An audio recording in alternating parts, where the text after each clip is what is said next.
بسم اللہ الرحمن الرحیم وبہ نستعین واصلی واسلم علی عبدہ ورسولہ نبینا محمد وعلی آلہ وصحبہ اجمعین. یقول اللہ سبحانہ وتعالی فی کلامہ المجید اعوذ باللہ السمیع العلیم من الشیطان الرجیم ان ابراہیم کان امہ قانتا للہ حنیفا ولم یک من المشرکین شاکرا لانعمہ اجتباہ وہداہ الی صراط مستقیم. میرے بھائیو، آج کی اس مجلس میں آپ کے سامنے ایک بڑی شخصیت جن کو ہم اوراب ابراہیم علیہ السلام کے نام سے جانتے ہیں، انہوں نے اپنی زندگی کیسے گزاری ہے، اللہ کے لیے کیا خدمات پیش کی ہیں، کتنی محنت کی ہے، اس کو انشاءاللہ مختصر انداز میں بیان کرنے کی کوشش کروں گا.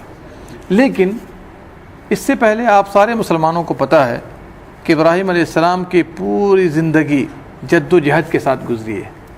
اللہ نے خود فرمایا وَإِذِ ابْتَلَىٰ إِبْرَاهِيمَ رَبُّهُ بِكَلِمَاتٍ فَأَتَمَّهُنَّ. اللہ نے جن جن سوالات کے ذریعے ابراہیم کو آزمایا، ابراہیم علیہ السلام ہر امتحان میں پورے اترے، فَأَتَمَّهُنَّ، کامیاب ہو گئے. تو اللہ نے کیا فرمایا؟ قَالَ إِنِّي جَاعِلُكَ لِلنَّاسِ إِمَامًا، میں آپ کو لوگوں کے لیے امام بنانے والا ہوں، پیشوا اور رہبر بنانے والا ہوں. اس سے واضح ہوتا ہے کہ ابراہیم علیہ السلام کی زندگی ایک انوکھی زندگی ہے. ذرا غور تو کیجئے، آگ میں کیسے ڈالے گئے، اللہ نے کیسے بچایا. غور کیجئے، بڑھاپے میں اللہ نے ایک بچہ عطا کیا اور آرڈر ہوا قتل کرنے کے لیے، لے کے چلے گئے. غور کیجئے، اپنے بچوں کو اور بیوی کو بے آب و گیاہ وادی جو مکے کے نام سے جانی جاتی تھی وہاں پہ لے جا کے چھوڑ دیا جہاں پہ کھانا اور پانی نہیں ہے، اللہ پہ بھروسہ کرتے ہوئے. اللہ کا حکم تھا. اس طرح کی پوری زندگی کا جائزہ لیں گے تو آپ کو پتہ چلے گا کہ ابراہیم علیہ السلام نے جو زندگی گزاری ہے وہ ایک عام زندگی نہیں گزاری ہے، بلکہ پرخطر زندگی گزاری ہے. پرخطر زندگی گزاری ہے. ان کی ایک خصوصیت جو اللہ نے بیان کی اس آیت کریمہ میں، وہ کیا فرمایا؟ ان ابراہیم کان امہ.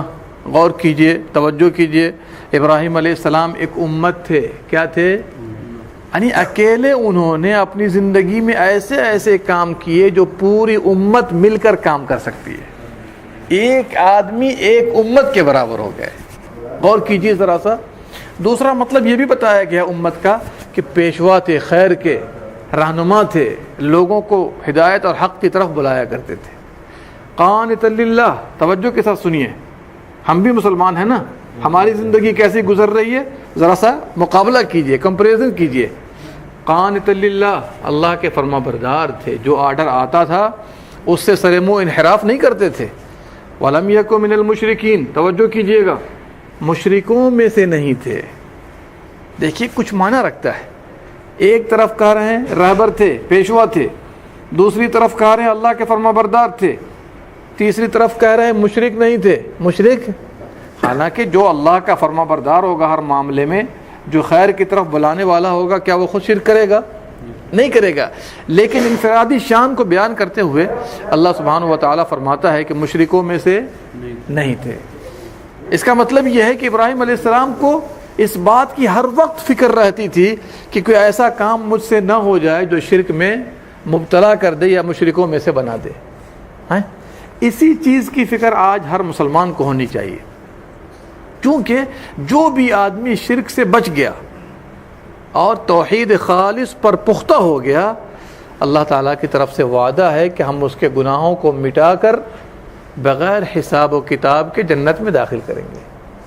بغیر حساب و کتاب کے جانے والے لوگوں میں سے ایک وہ آدمی بھی ہوگا جس نے توحید کو سمجھ لیا، پختہ ہو گیا، لا الہ الا اللہ کے تقاضوں کو معلوم کر کے اس پر عمل کرنا شروع کر دیا، کبھی بھی اس نے شرک نہیں کیا.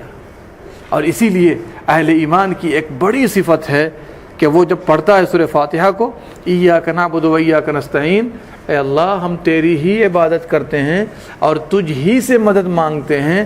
تو کیا مومن ایسا ہوگا کہ وہ کوئی بھی چیز مانگے گا اللہ کے علاوہ سے؟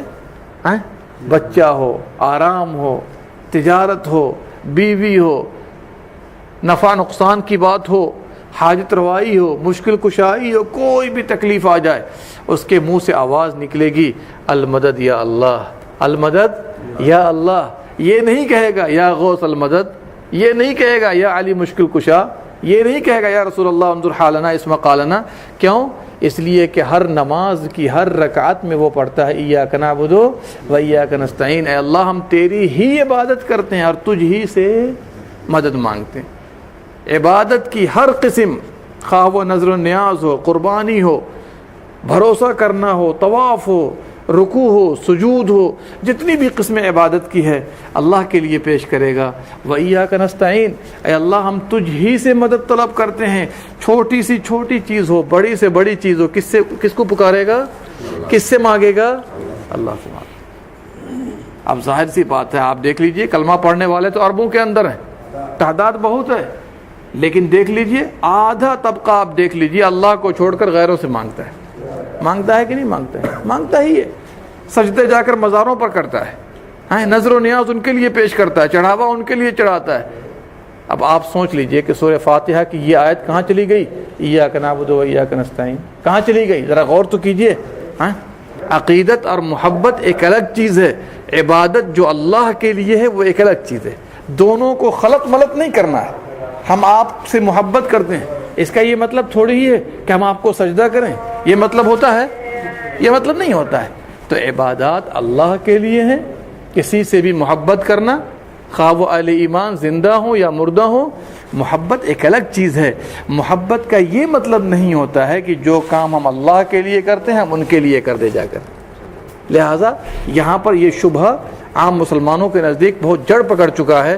جی ہم عقیدت میں سجدہ کرتے ہیں، جی ہم عقیدت میں نظر و نیاز پیش کرتے ہیں، جی ہم عقیدت میں طواف کرتے ہیں ان کے قبر کا، جی ہم عقیدت میں ان سے مانگتے ہیں وہ اللہ سے میل لائن ملا کے پورے کروا دیں گے.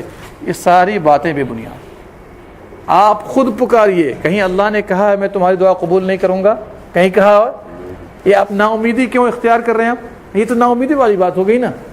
جبکہ اللہ فرماتا ہے ہم بندوں کے شہرک سے بھی زیادہ قریب ہیں. بندوں کے سورہ قاف کے اندر اجیب دعوت الداع اذا دعان، میں دعا کرنے والے کی دعا کو سنتا ہوں، برابر قبول کرتا ہوں. لہذا آدمی کو چاہیے کہ آدمی شرک سے دور ہو، اللہ رب العالمین کی وہ عظمت کرے جو قرآن و سنت نے پیش کیا ہے. اسی لیے یاد رکھیے 70,000 لوگوں کو اللہ سبحانہ و تعالی بغیر حساب و کتاب کے جنت میں داخل فرمائے. اس امت میں سے عبداللہ بن عباس کی روایت ہے 70,000 افراد کو اللہ تعالیٰ بغیر حساب و کتاب کے جنت میں بھیجے گا. اور ایک روایت میں ہے کہ ہر 1000 میں 70,000 ہوں گے. ہر 1000 میں غور کر لیجئے لاکھوں میں لوگ ہو گئے.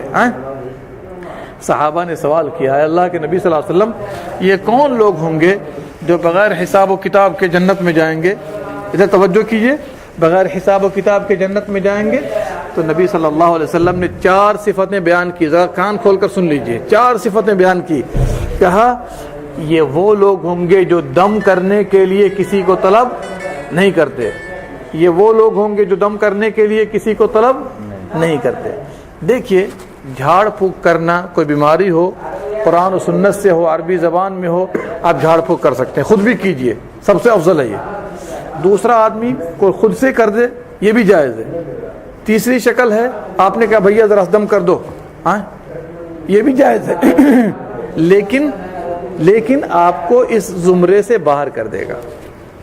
آپ نے کہا کسی کو ذرا دم کر دو، جائز ہے، لیکن جو انعام ملنے والا تھا بغیر حساب و کتاب کے جنت میں جانے والا، یہ انعام آپ سے نکل جائے گا. یہ پہلی صفت ہو گئی، دم کرنے کے لیے کسی کو طلب نہیں کرتے. دوسری صفت کیا ہے؟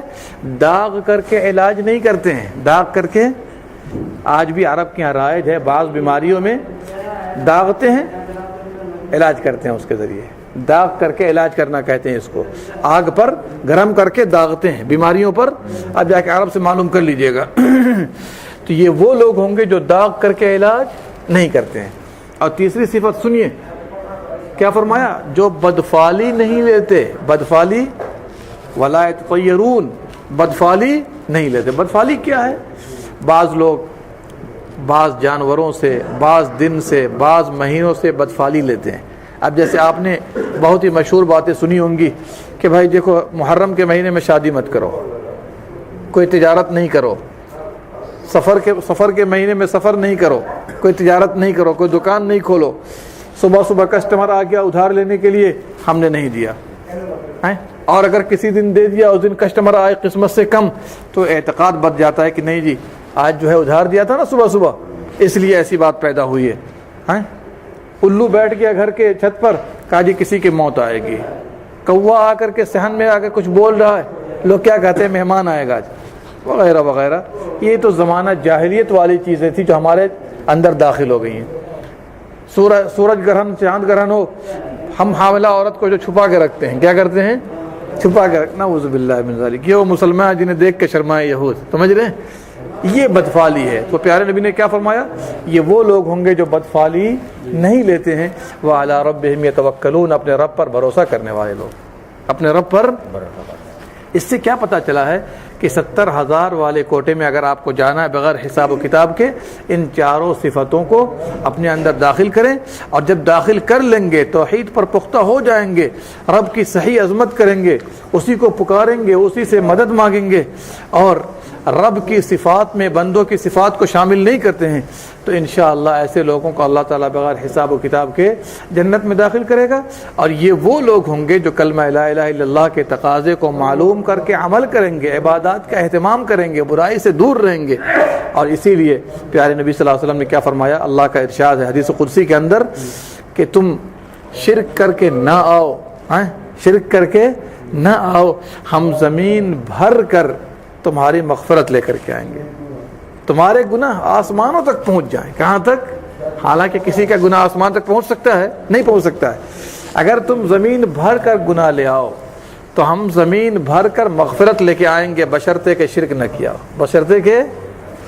اتنا بڑا مقام ہے توحید کا جس سے آج مسلمان دور نظر آتے ہیں. اور یہی وجہ, ہماری ذلت کی وجہ کیا ہے, اللہ کے ساتھ شریک کرتے ہیں, بے راہ روی اختیار کیے ہوئے ہیں, نمازوں کا اہتمام نہیں ہے, برائیوں سے دوستی کیے بیٹھے ہیں. اس لیے اللہ سبحانہ و تعالیٰ نے ہم پر انفرادی اور اجتماعی ذلتوں کو مسلط کر دیا ہے. اللہ سبحانہ و تعالیٰ ہم تمام لوگوں کو کہنے سننے سے زیادہ عمل کرنے کی توفیق دے, ہمارے گناہوں کو معاف فرمائے, ہم سب کو توحید خالص پر گامزن فرمائے, اور ہم تمام لوگوں کو بلا حساب و کتاب جنت میں داخل فرمائے. آمین یا رب العالمین. اللہم صلی علی نبینا محمد وعلی آلہ وصحبہ اجمعین.